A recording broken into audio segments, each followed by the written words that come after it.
재미있는 통계가 있습니다. 사람이 이렇게 평생 70년을 산다고 할 때에 무엇을 하며 시간을 보내는가 하는 것에 대한 통계였습니다. 텔레비전을 보는데 7년을 보낸다고 합니다.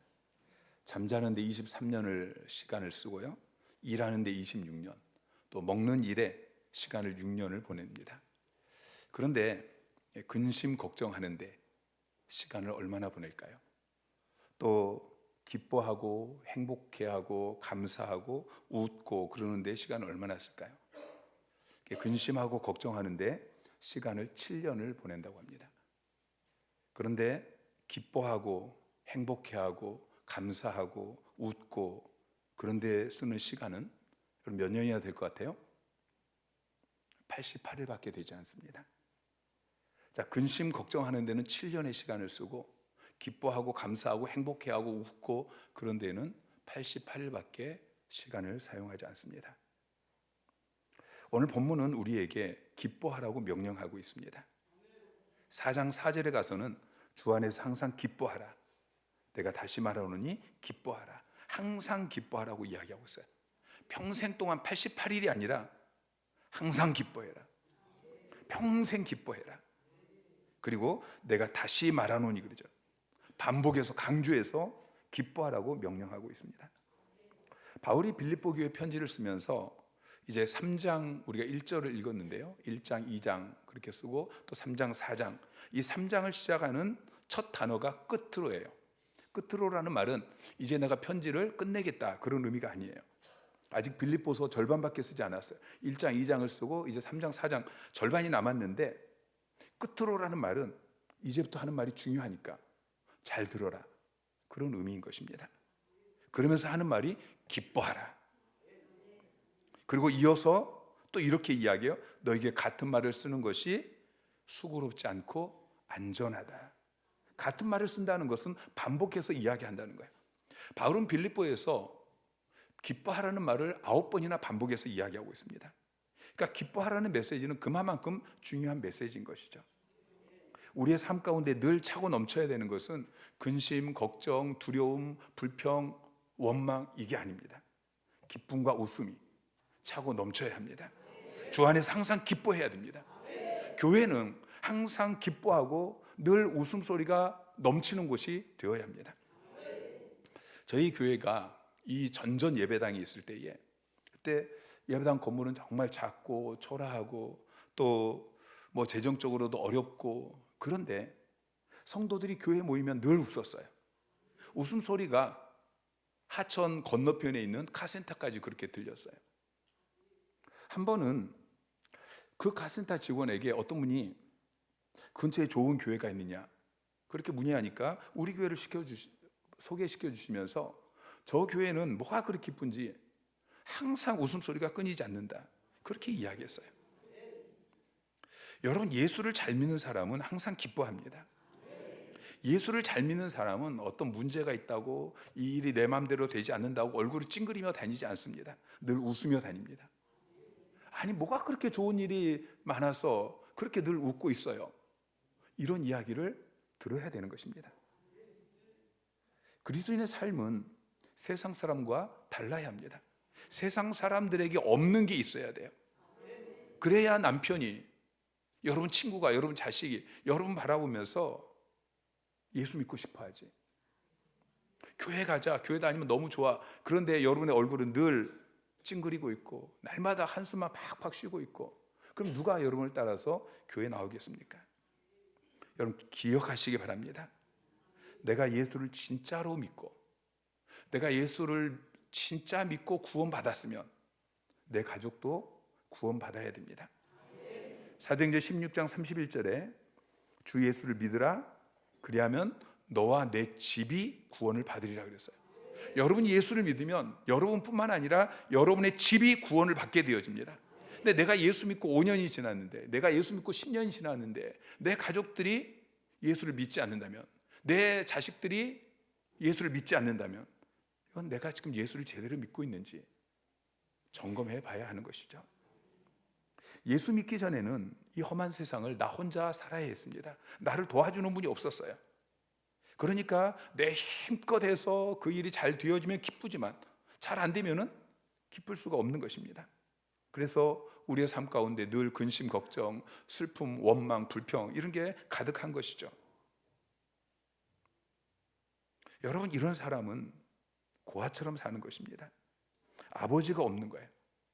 도와줄 사람이 없어요. 근데 예수 믿고 구원받는 순간 하나님이 여러분의 아버지가 되셨어요. 아버지는 자식을 도와줍니다. 은혜를 베풀어 주십니다. 그 은혜가 임하면 마음이 평안합니다.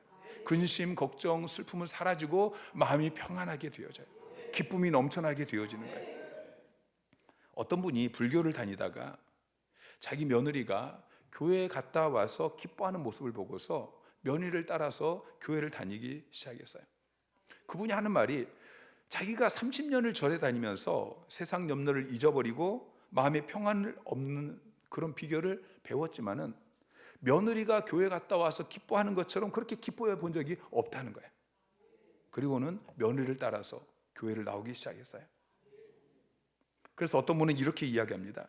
불교는 인생 무상이라고 말하면서 모든 사람이 다 죽고 없어진다고 하니 상갓집과 같다. 유교는 밤낮 효도한다고 제사 지내는 일에만 정성을 다하니 제사집과 같다. 그런데 기독교는 영원한 하나님 나라를 바라보며 항상 기뻐하니 잔치집과 같다. 여러분, 교회는 잔치집입니다. 예수 믿는 것은 잔치집입니다.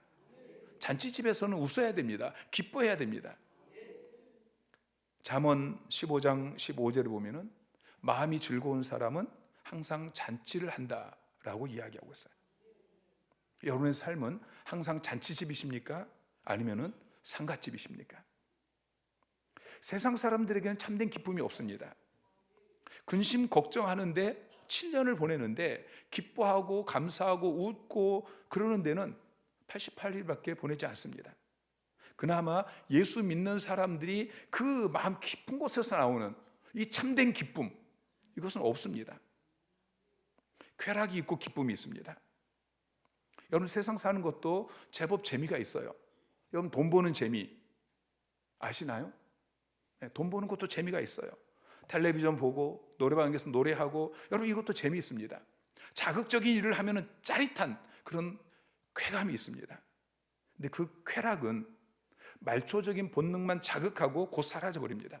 오히려 허무함만 남게 되는 것이죠. 바닷물을 마시는 것과 같아요. 목이 말라서 바닷물을 마시면 마시는 순간은 좀 시원한 것 같은데 마실수록 더 갈증이 나는, 갈증만 더 부추기는 것이죠.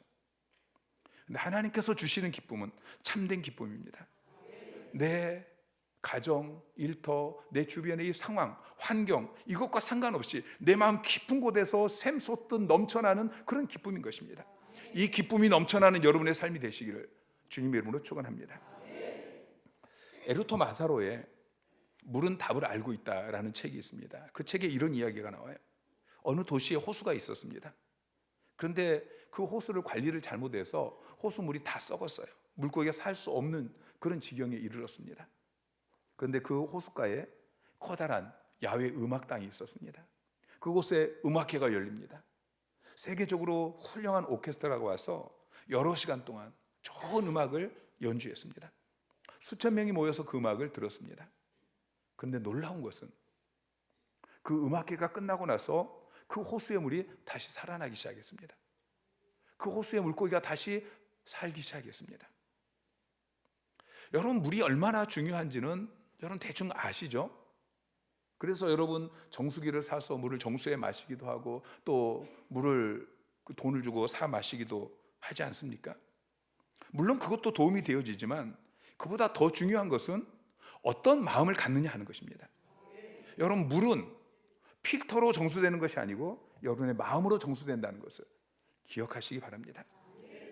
물을 앞에 놓고 사랑합니다, 행복합니다, 축복합니다, 감사합니다, 이렇게 이야기하면은 그 파동이 물에 전달이 되어져서 물의 이 모양이 아름답고 색이 아름답고 화려한 그런 모습으로 변화되어집니다. 그런데 이 물을 놓고서 막 원망하고 불평하고 저주하고 그런 말을 하면은 물의 입자가 흐트러지고 무서운 색으로 변화된다고 합니다. 집에 있는 화초를 늘 기쁜 마음으로 찬송하면서 그 화초를 만지고 물을 주고 그러면 그 화초가 잘 자라납니다. 그런데 부부싸움 한바탕 하고 나서 아이고 내 팔자야 그러면서 그 화초를 만지고 물을 주고 그러면 화초가 죽습니다. 여러분 집에 돌아가셔서 여러분 집에 있는 화초를 한번 점검해 보시기 바랍니다. 아이들을 키우면서 기쁜 마음으로 젖을 먹이면은 아이들이 건강하게 잘 자라납니다. 근데 부부싸움하고 마음이 막 불안하고 분노가 가득하고 그러면서 아이에게 젖을 먹이면은 아이가 그 젖을 먹고 당장 설사합니다. 아이가 자라면서 병치를 하게 되어집니다. 그러므로 여러분 항상 기뻐하십시오. 화초에 물을 줄 때도 기뻐하시고 아이들에게 젖을 줄 때도 기뻐하시고 가족들 식사 준비할 때도 기뻐하시고 감사하시고 찬양하시고 노예에게는 웃음이 없다라는 이야기가 있습니다. 여러분 주인은 웃지만 노예는 웃지 않습니다. 노예이기 때문인 것이죠. 만약 노예가 웃으면 그것은 주인입니다. 근데 주인에게 웃음이 없으면 그 사람은 노예인 것이죠. 여러분 가정에서 일터에서 어디에서든지 노예로 살지 마시고 주인으로 사시기를 주님의 이름으로 축원합니다. 자, 당시 빌립보 교회에는 환난과 핍박이 있었습니다. 경제적으로 어려웠습니다. 내부적으로는 여성 지도자인 유오디아와 순두계의 갈등과 다툼이 있었습니다. 교회 지도자인 바울은 감옥에 갇혀 있습니다. 바울을 돕기 위해서 파송했던 에바브로디도가 병에 걸려서 고생하고 있습니다. 여러분 빌립보 교회 성도들에게 그냥 근심, 걱정, 불평, 원망 이것이 그냥 가득 넘쳐날 수 있습니다. 그런데 바울은 그들을 향해서 기뻐하라. 그것도 항상 기뻐하라. 내가 다시 말하노니 기뻐하라. 명령하고 있습니다. 사실 그렇게 말하는 바울도 많은 고난을 당했습니다. 지금도 감옥에 갇혀 있습니다. 근데 감옥에 갇혀 있으면서 밖에 있는 성도들을 향해서 기뻐하라고 말하고 있는 것이죠. 남보다 더 좋은 여건에 있는 사람이 불행한 상황에 있는 사람에게 기뻐하라고 말하는 것은 쉽습니다. 근데 그 말은 설득력이 없죠. 그런데 남보다 더 불행한, 열악한 그런 상황에 있는 사람이 기뻐하면서 자기보다 더 나은 상황이 있는 사람에게 기뻐하라고 그렇게 말한다면 거기에는 설득력이 있습니다. 그래서 바울의 기뻐하라는 이 메시지가 힘이 있는 것이죠. 바울은 먼저 자기가 기뻐하고 있습니다. 그냥 슬픔이 가득한 얼굴로 나는 지금 감옥에 갇혀 있어서 너무 괴롭고 그래서 지금 우울해 있지만 너희는 나보다 상황이 낫지 않느냐, 너희는 기뻐해라, 그렇게 이야기하는 게 아니에요. 나는 감옥에 있지만 그러나 기쁘다. 그러면 너희도 함께 기뻐해라 라고 이야기하는 것이죠. 고린도후서 6장에 보면은 바울이 자기가 복음을 당하다가 당했던 고난, 핍박, 환난, 또 매맞음, 갇힘 이런 것들에 대해서 기록하고 있습니다. 그런데 8절부터 이렇게 이야기해요. 우리는 속이는 자 같으나 참되고 무명한 자 같으나 유명한 자요, 죽은 자 같으나 보라 우리가 살아있고 징계를 받는 자 같으나 죽임을 당하지 아니하고 근심하는 자 같으나 항상 기뻐하고 가난한 자 같으나 많은 사람을 부유하게 하고 아무것도 없는 자 같으나 모든 것을 가진 자로다. 자기가 당하고 있는 그 환난, 고통, 핍박, 감옥에 갇혀있는 이런 것들 때문에 겉으로 보기에는 자기 자신이 무명한 자 같고 죽은 자 같고 징계를 받는 자 같고 근심하는 자, 가난한 자, 아무것도 없는 자 같이 그렇게 보이지만 실제로는 그렇지 않다는 거예요. 특별히 10절에 보면은 근심하는 자 같으나 항상 기뻐한다라고 이야기하죠. 환경을 볼 때는 기뻐할 요소가 하나도 없어요. 그런데 바울은 지금 넘쳐나는 기쁨에 대해서 고백하고 있는 것입니다. 어떻게 환경이 좋지 않은데 내 삶에 문제가 있는데 고난인데 핍박이 있는데 그 속에서 기뻐할 수 있습니까? 힘들지만 그러나 기뻐하는 척 하라는 것입니까? 아닙니다. 지금 바울은 기뻐하는 척 해라라고 이야기하는 것이 아니고 기뻐하라고 말씀하고 있습니다. 예전에 웃으면 복이 와요라는 텔레비전 프로그램이 있었어요. 기억나시나요? 제가 아주 어렸을 때 웃으면 복이 와요. 웃으면 복이 오기 때문에 자꾸 웃으라는 것입니다. 그런데 이것은 기독교의 메시지가 아닙니다. 기독교는 웃으면 복이 오는 것이 아니고 복이 왔기 때문에 웃는 것입니다. 복이 이미 임했기 때문에 기뻐하는 것입니다. 복이 오게 하려고 억지로 웃고 기뻐하고 그러는 것이 아니고 예수 믿으면 기쁨이 넘쳐나게 되어집니다. 어떻게 기뻐할 수 있습니까? 핵심 키는 주 안에서예요. 항상 기뻐하는 그런 절대적인 기쁨은 환경에 있지 않습니다. 상황에 있지 않습니다. 사람에게 있지 않습니다. 오직 주 안에 있는 것입니다. 그래서 바울은 주 안에서 기뻐하라. 4장 4절에서도 주 안에서 항상 기뻐해라. 내가 다시 말하노니 기뻐하라. 여러분, 바울의 기쁨은 주님 안에서 얻어진 기쁨이었습니다. 바울은 늘 주님과 함께 있었습니다. 길을 걸어갈 때도 주님과 함께 있었고, 밥을 먹을 때도 주님과 함께 있었고, 복음을 증거할 때도 주님과 함께 있었고, 심지어 감옥에 갇혀 있을 때도 주님과 함께 있었습니다. 날마다 주님과 함께, 주님과 동행하는 삶. 그래서 그는 항상 기뻐할 수 있었고, 또 저와 여러분에게도 항상 기뻐하라고 권면하고 있는 것이죠.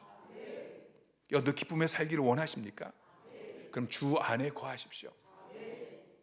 포도나무 가지가 포도나무에 붙어 있으면 늘 풍성한 열매를 맺는 것처럼 여러분 그렇게 붙어 있으시기를 주님의 이름으로 축원합니다.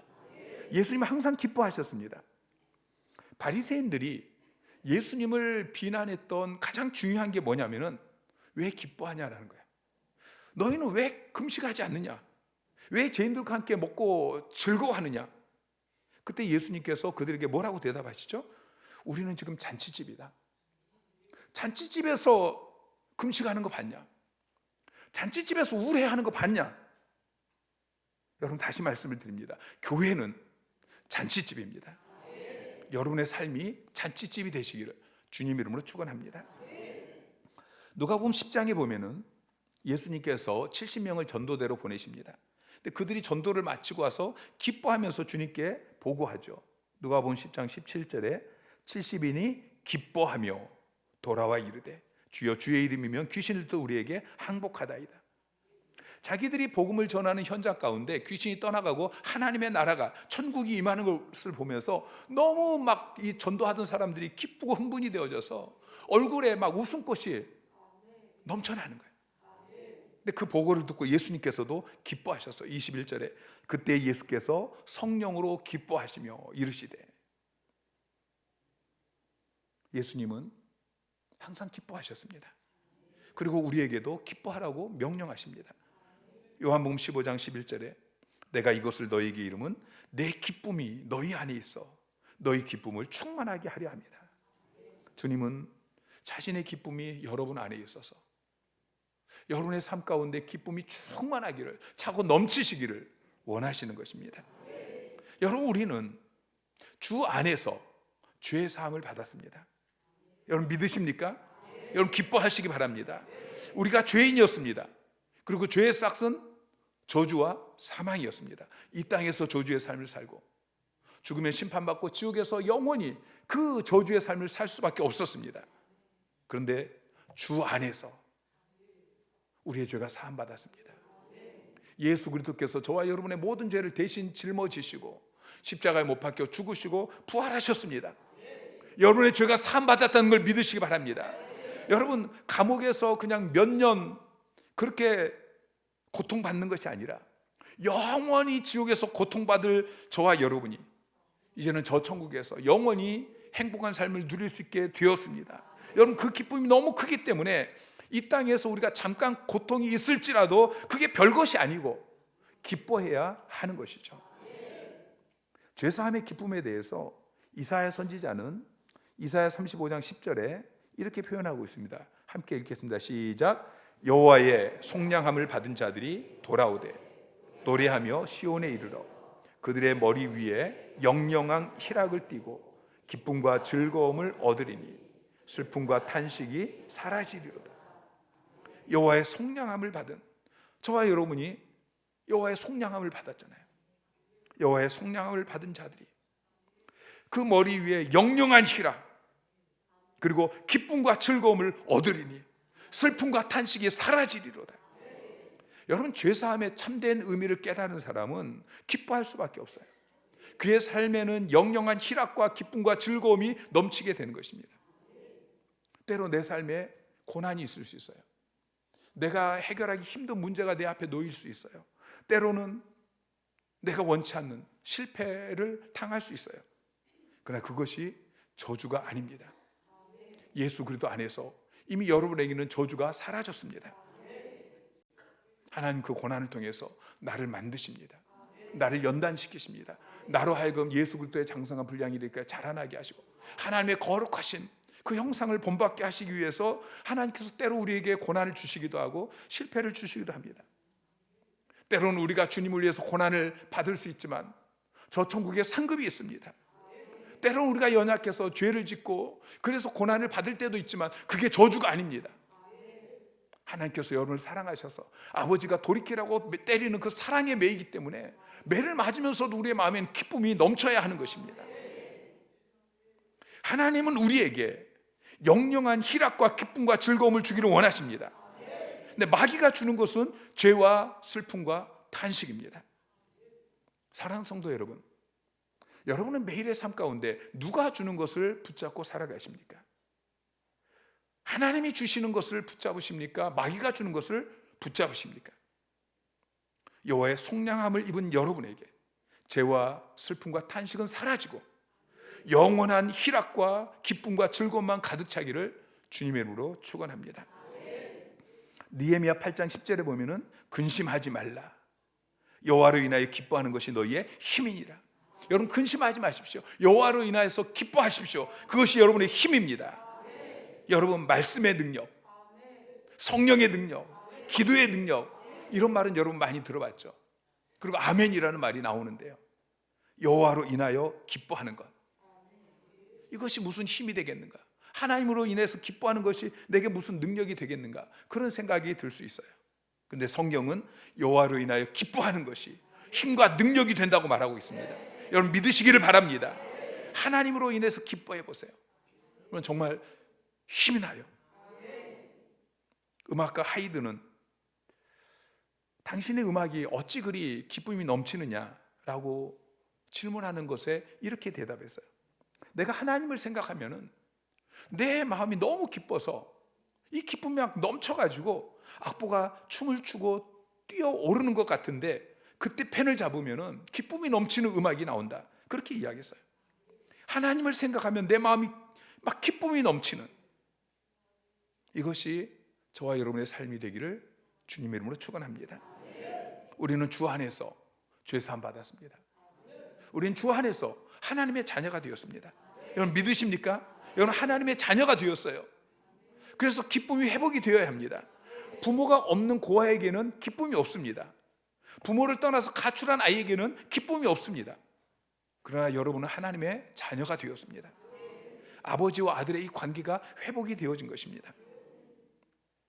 왜 하필이면 하나님께서 많은 사람들이 있는데 좀 제법 쓸만한 사람들이 있는데 나 같은 사람, 나같이 부족한 사람, 나같이 흠이 많은 사람, 이 나 같은 사람을 하나님께서 자녀로 삼으셨을까요? 하나님이 나를 자녀 삼으신 목적이 무엇일까요? 여러분 우리 주변에 보면은 고아원에 가서 고아들을 입양해서 자녀 삼는 그런 분들이 있습니다. 그분들이 고아를 입양하는 이유는 그냥 고아원에 가서 한 달에 한 번 그렇게 찾아가서 그 아이들을 돕는 것이 아니고 그 아이들을 집에 데려와서 이제 평생 그 아이를 책임지기 위해서 그 아이를 입양하는 것이죠. 하나님께서 여러분을 평생 책임지기 위해서 입양하셨습니다. 여러분 하나님의 자녀 삼으신 것입니다. 여러분 그러니까 평생 기뻐하시기를 주님의 이름으로 축원합니다. 여러분 지금 힘들고 어려운 일이 있습니까? 하나님 아버지께서 책임져 주실 것입니다. 로마서 8장 28절 말씀 시작. 우리가 알거니와 하나님을 사랑하는 자 곧 그의 뜻대로 부르심을 입은 자들에게는 모든 것이 합력하여 선을 이루느니라. 여러분 믿으십니까? 하나님을 사랑하는 자 곧 그의 뜻대로 부르심을 입은 자 바로 여러분입니다. 여러분에게는 모든 것이 합력하여 선을 이루게 되어집니다. 그러므로 지금 당장 이것이 내 마음에 들지 않아도 하나님 이것조차도 합하여서 선을 이루실 것이기 때문에 그것을 믿는 사람은 기뻐할 수밖에 없는 것입니다. 더 기뻐할 것이 있습니다. 70인의 전도대가 복음을 전하는 현장 가운데 귀신이 떠나가고 하나님 나라가 임하고 그걸 보면서 기뻐할 때에 예수님께서 어떻게 말씀하시냐면은, 자, 누가복음 10장 20절에 시작. 그러나 귀신들이 너희에게 항복하는 것으로 기뻐하지 말고 너희 이름이 하늘에 기록된 것으로 기뻐하라 하시니라. 너희 이름이 하늘에 기록된 것으로 기뻐하라. 여러분, 우리가 이 땅에서 경험하는 천국, 그것으로도 기뻐해야 되지만 우리가 장차 가서 영원히 살게 되어질 저 천국은 그것과 비교할 수 없는 것입니다. 우리가 그 하나님 나라 백성이 된 것을 생각할 때에, 우리가 지금 죽어도 저 천국에서 영원히 주님과 함께 왕노를 하면서 그렇게 영원히 살게 될 것을 생각할 때에, 여러분, 이 땅에서 사는 이 짧은 70년 80년, 이것은 기뻐하며 춤을 추며 살기에도 부족한 시간이라는 것을 기억하시기 바랍니다. 근심하고 불평하고 원망하고 그럴 시간이 없습니다. 여러분, 88일이 아니라 평생 날마다 항상 기뻐하고 춤을 추는 여러분의 인생이 되시기를 주님의 이름으로 축원합니다. 오늘 본문에 항상 기뻐하라, 이것은 명령입니다. 하나님 아버지께서 여러분에게 기뻐하라고 명령하셨습니다. 여러분, 상황 때문에, 환경 때문에 기뻐하지 못해서는 안 됩니다.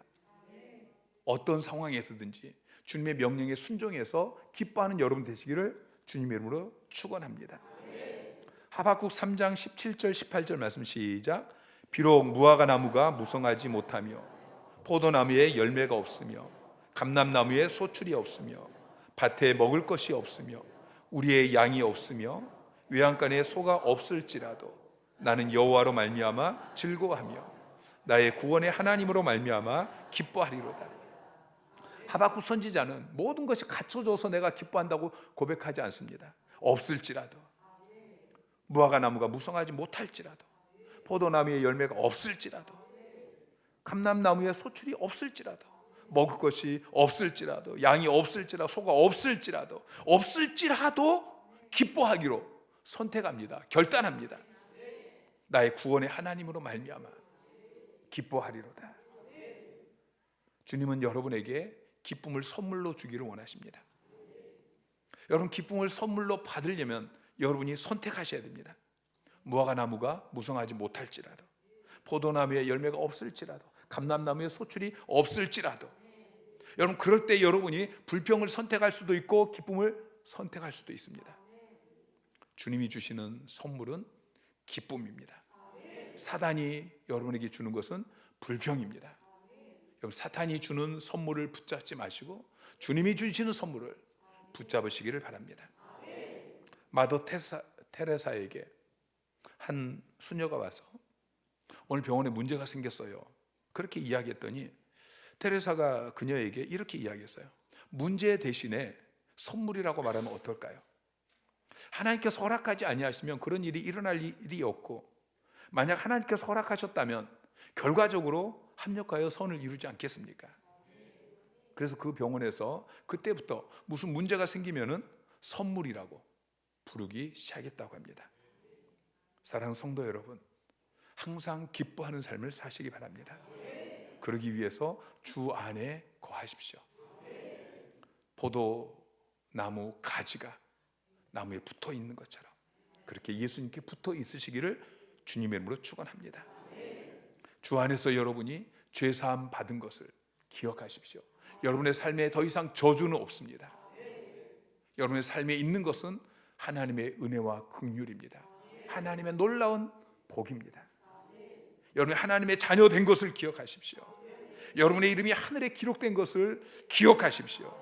날마다 주 안에서 항상 기뻐하는 삶을 사시기를 주님의 이름으로 축원합니다.